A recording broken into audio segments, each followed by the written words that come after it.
다윗은 하나님께서 기름 부어 세우신 왕이었지만 여전히 그의 현실은 도망 다녀야 하는 도망자의 신세였으며 비참함과 낮아짐의 연속이었습니다.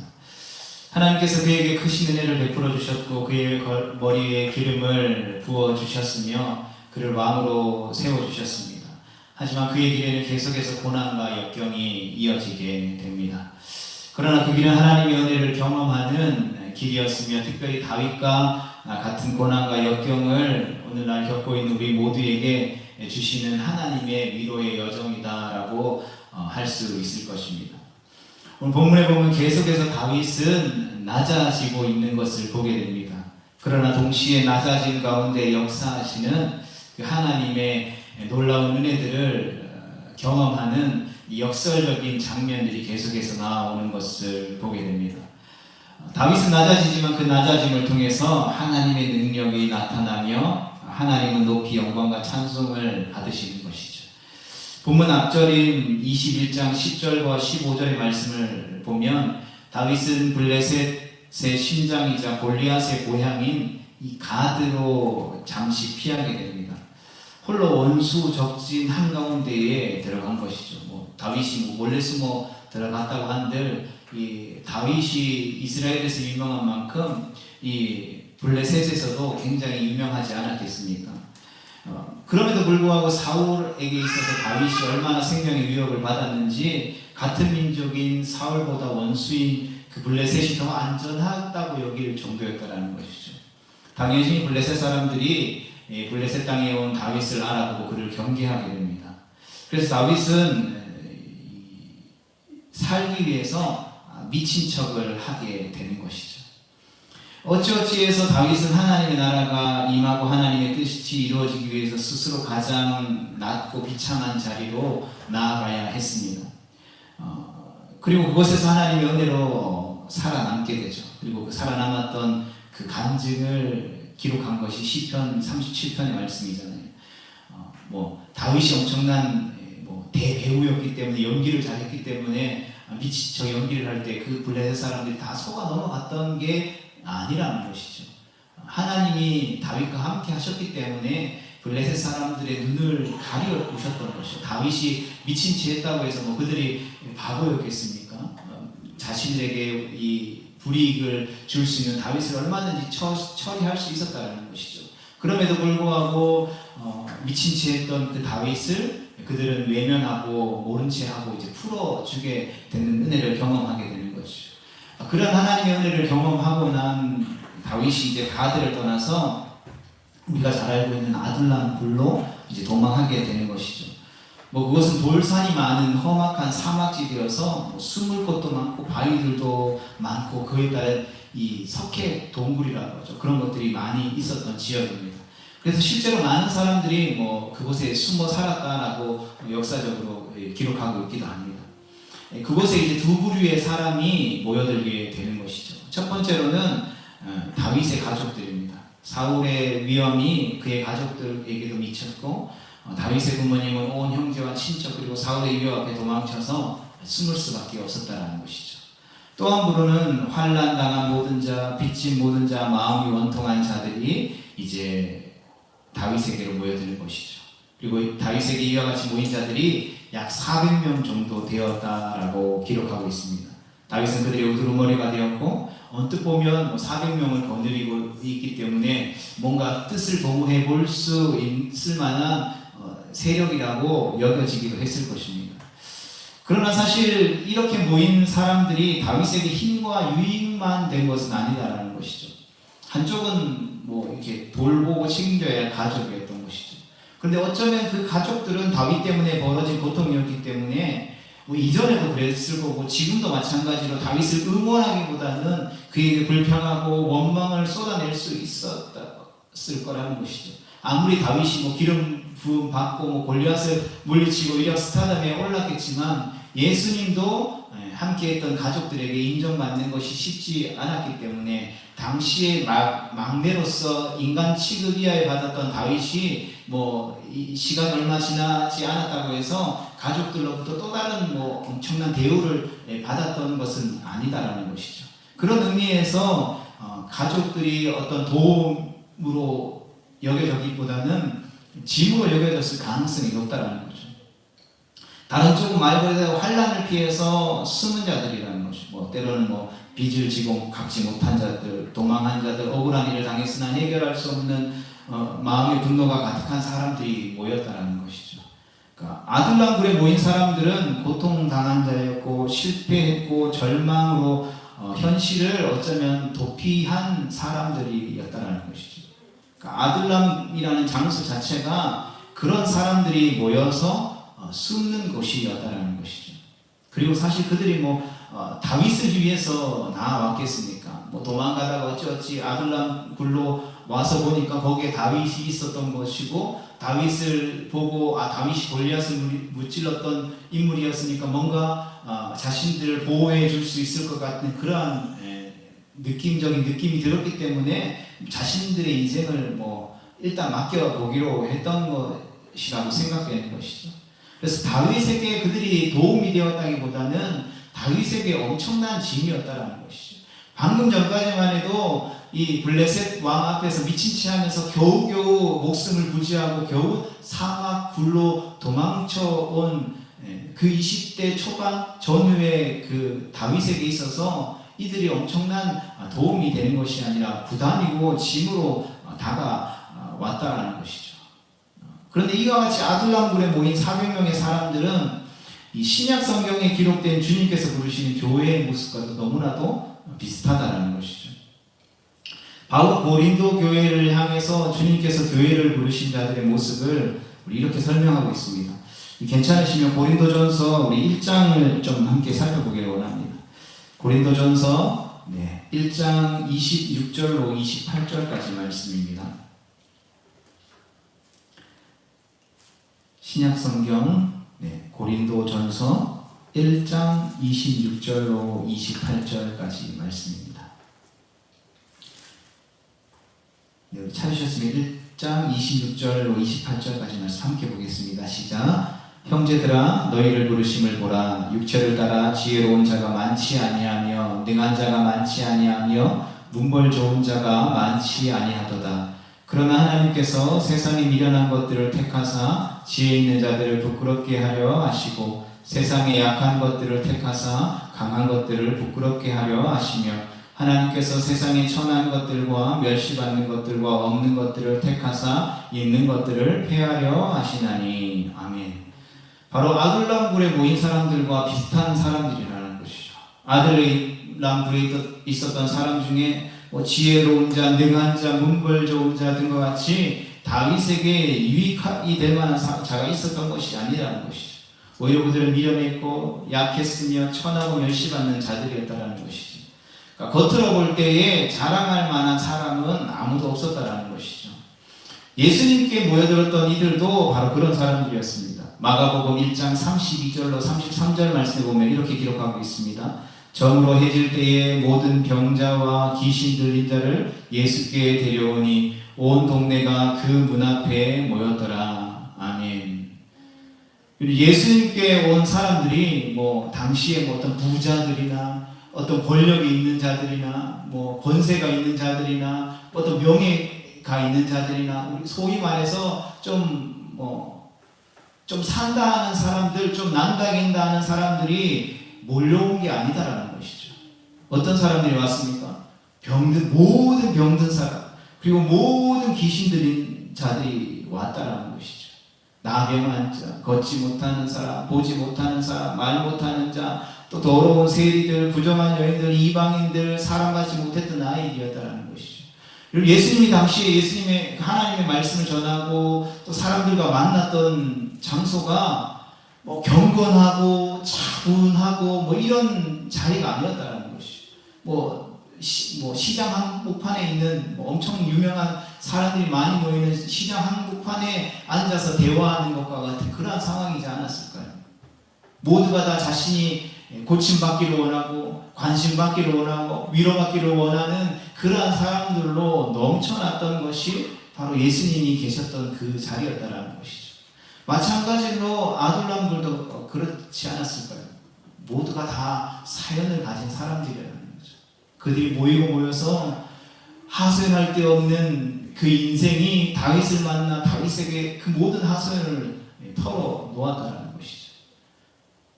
생각만 해도 뭐 다윗보다 다 나이가 많은 사람들이지 않았을까요? 다윗이 감당하기에 버거웠었다는 것이죠. 그럼에도 불구하고 다윗이 비참해지면서 낮아졌다는 것이죠. 낮아져서 왕궁과 편안한 고향과 집을 떠나서 거칠고 황량한 아둘람굴로 갔고 그곳에서 비참한 사람들이 그에게 피했다는 것이죠. 예수님 또한 다윗과 비교할 수 없을 정도로 높은 분이심에도 불구하고 다윗과는 비교할 수 없을 정도로 낮아지셨다는 것이죠. 하나님이 사람이 되신 것입니다. 창조주가 피조물처럼 되신 것이죠. 왕이신 분이 종이 되셨고 거룩한 분이 수치와 조롱을 당하셨으며 아무 죄가 없는 의인이 가장 더러운 죄인이 되셨고 심판자가 심판받는 자리에 앉으셨다는 것이죠. 영광스러운 하나님의 그 보좌를 버리시고 낮고 낮은 이 자리 가운데 오셔서 죽기까지 낮아지심으로 무덤에 들어가셨다는 것이죠. 낮은 자들이 스스로 갈 수 없는 높으신 분이 스스로 낮아지셔서 낮은 자들에게 오심으로 비참하고 고통당하고 슬픔이 가득한 절망의 세상 속에 있는 사람들을, 낮은 자들을, 죄인들을 불러 모아 주셨다는 것입니다. 그러기에 교회에 어떠한 틈도 문턱도 존재할 수 없다는 것이죠. 교회 안에 어떠한 편견도 존재할 수 없다는 것이죠. 교회의 머리 대신 예수님을 온전히 따르는 교회라면 우리가 이 교회의 문턱을 만들 수도 없고 이 교회의 규칙을 만들 수도 없고 이 교회의 어떠한 제한을 들 수도 없다는 사실들을 우리는 반드시 기억해야 된다는 것이죠. 그들이 어떠한 이들이든지 간에 그 제한 없이 받아주셨던 예수님처럼 우리도 받아서 그들을 고치고 회복시키시며 그들의 죄를 용서해 주셨던 예수님처럼 그들에게 십자가의 복음을 증거할 수 있어야 한다는 것이죠. 그리고 그러한 은혜를 받은 사람들이 모여서 그 은혜를 나누는 것이 바로 교회라는 것이죠. 그것이 바로 오늘날 교회로 부름받은 구별된 하나님의 백성으로 살아가는 바로 우리의 이름이라는 것입니다. 교회 안에 다양한 구성원들이 있을 것입니다. 그리고 그 구성원들의 모습이 바울이 언급하거나 예수님과 함께했던 자들과 상관없어 보이는 사람들도 있다는 것이죠. 그렇다고 해서 뭐 교회가 아니라고 할 수 있겠습니까? 왜냐하면 겉으로 보이는 것이 다가 아니기 때문에. 이 교회는 육신의 어떠한 것을 당연히 해결해 줄 수 있어야 합니다. 그러나 근본적인 것은 교회는 영적인 것을 다루는 곳이다라는 사실들을 우리는 기억해야 한다는 것이죠. 그래서 아무리 멀쩡한 사람들, 아무리 부족함이 없어 보이는 사람이 온다 할지라도 하나님의 믿음의 눈으로 그 사람의 영적인 상태를 바라봤을 때에 복음이 필요한 죄인이라는 사실들, 죄로 인해서 세상 가장 비참하고 가난한 자리에 있는 자라는 사실들을 우리가 볼 수 있어야 한다는 것이죠. 이 세상의 진짜의 고통, 진짜 비참함은 바로 죄이기 때문인 것입니다. 우리의 영혼의 고통이며 마음의 괴로움인 것이죠.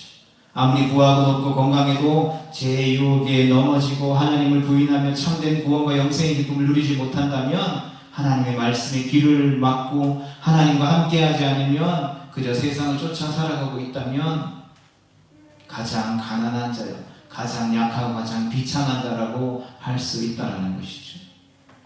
우리는 아둘람 굴에 다윗과 함께 숨어있던 사람과 같은 존재라는 것입니다. 겉으로 보이는 모습과는 상관없는 것이죠. 저마다가 가지고 있는 육체의 큰 고통과 누구에게도 말할 수 없는 사람의 어려움과 마음의 근심과 슬픔 때문에 그렇다는 것이죠. 거룩하게 살려고 하지만 여전히 반복되는 죄악과 하나님을 믿지 못하여 염려하는 마음과 하나님을 멀리하고 세상은 기뻐하며 따라가려는 우리의 죄악된 마음으로 말미암아 우리는 더욱더 그렇다는 것이죠. 그러한 우리를 주님께서 부르셨다는 것입니다. 주님께 피하라고, 주님께 숨으라고 주님께서 계속해서 우리를 부르시고 계시다는 것이죠. 주님께서 계시는 은혜의 동굴로 우리를 초청하고 계시다는 것입니다.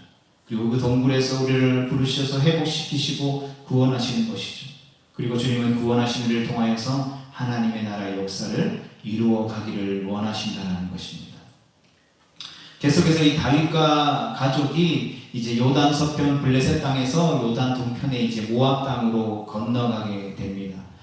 블레셋이나 모압이나 모두 이스라엘의 원수였다라는 것이죠. 사울이 모압과 계속 전쟁을 해왔습니다. 그런데 아이러니하게도 다윗이 모압으로 가서 자신의 부모님을 모압 왕에게 맡기는 내용이 3절과 4절에 나오는 것을 보게 되는 것이죠.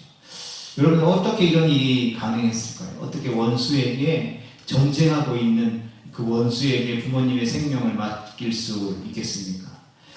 그 이유는 바로 아둘람 굴에 있던 사람들과 같았던 한 사람 때문에 가능했다라는 것이죠. 그는 다윗보다 먼저 100년 전에 아둘람 굴 사람들과 비슷한, 아니 그보다 더 비참한 형편을 겪었던 한 사람이 있었습니다. 그 인물은 바로 룻이라는 인물이죠. 룻이야말로 환난을 당했고 빚을 졌으며 마음의 원통함과 슬픔으로 가득 찼던 한 여인이었습니다. 남편도 죽고 자식도 없고 먹을 양식도 없이 홀로 된 시어머니를 모시고 자신을 차별하고 멸시하게 될 그 이방 땅으로 들어왔던 이방 여인이었다라는 것이죠. 그런데 하나님께서 그를 부르셨다라는 것입니다. 그녀가 하나님의 품으로 피하여 숨었습니다. 그리고 그 룻이 다윗의 증조 할머니가 되었던 것이죠. 그 룻으로 말미암아 다윗 집안과 모압과의 인척 관계가 형성되었던 것이죠. 그로 말미암아 다윗 집이 구원을 받을 수 있었다라는 것이죠. 이처럼 하나님의 사람의 능력은 육체와 지식과 문벌과 권력과 지위와 어떤 물질에서 나오는 것이 아니다라는 사실들을 분명하게 이야기해 줍니다. 하나님의 사람의 능력은, 그리고 우리의 능력은 바로 예수님으로부터 나오는 것이죠.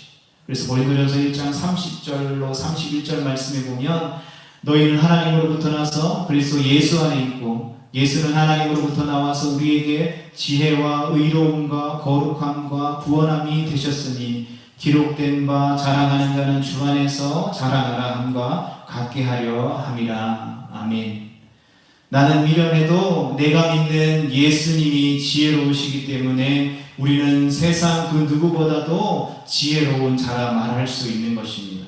우리는 약하고 연약하지만 우리를 구원하신 예수님이 강한 분이시기 때문에 세상의 그 어떠한 강한 자들을 만나도 결코 우리는 패배하지 않는다라는 것이죠. 나는 천하고 멸시받고 약하여도 내가 믿고 나를 구원하신 예수님이 귀하시고 영광스러우시고 능력이 있으시기 때문에 그 예수님으로 말미암아 세상의 모든 것을 패하고 그 영광 가운데로 우리가 나아갈 수 있는 것입니다. 그래서 우리는 하나님의 능력만이, 예수 그리스도의 구원만 자랑하면 되는 것입니다.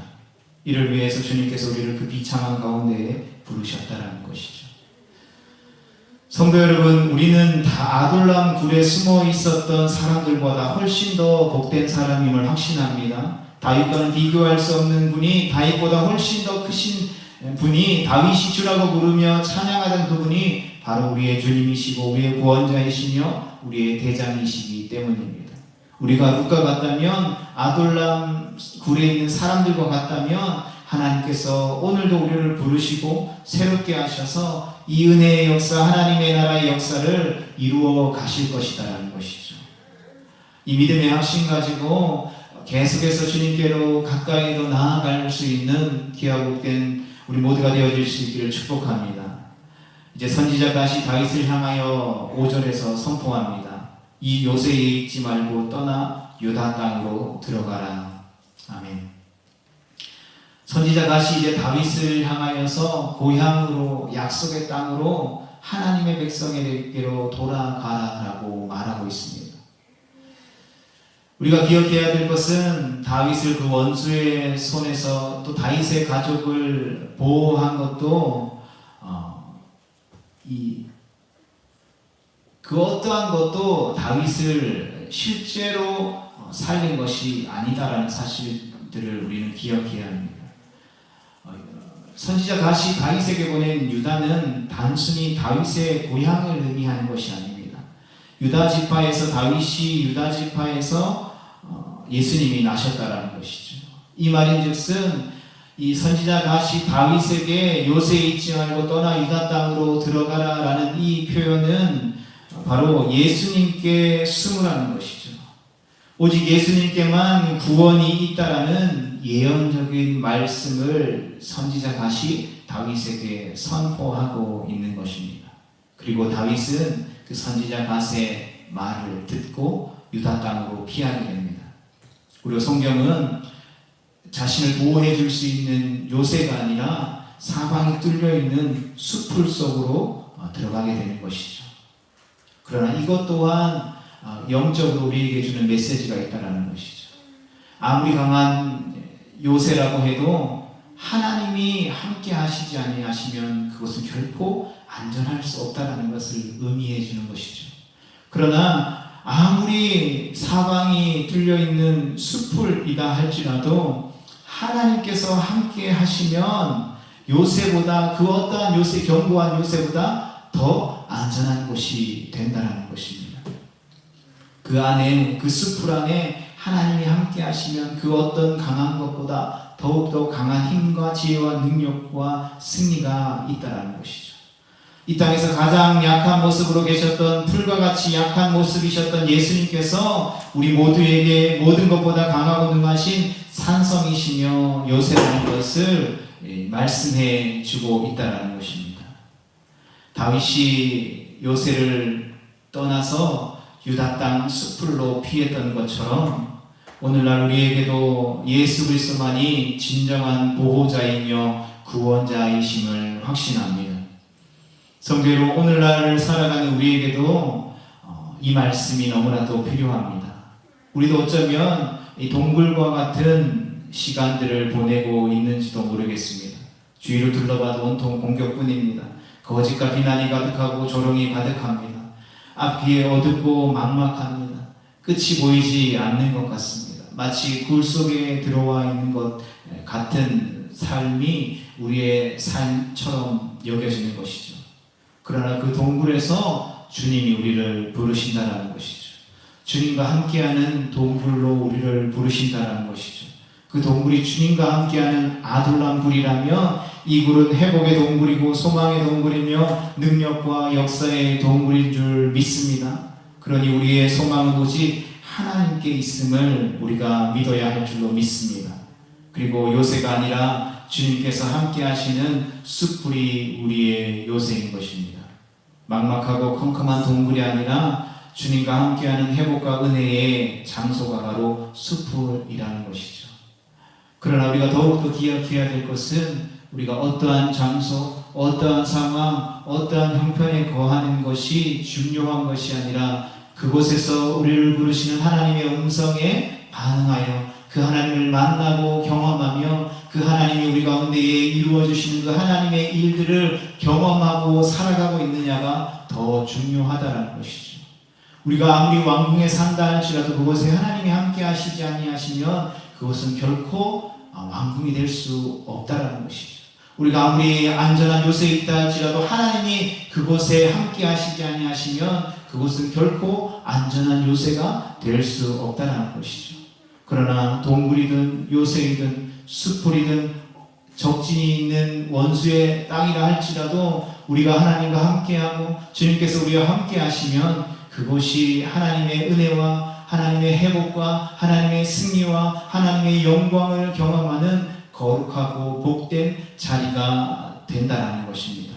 바라기는 우리가 그 은혜의 장소, 그 은혜의 장소에서 그 은혜의 능력을 의지함으로 여전히 믿음으로 살아가는 이기는 성도의 삶을 살아갈 수 있게 되기를 주님의 이름으로 축복합니다. 오늘 우리는 어디에 있습니까? 그리고 그곳에서 누구와 함께 동행하고 있습니까?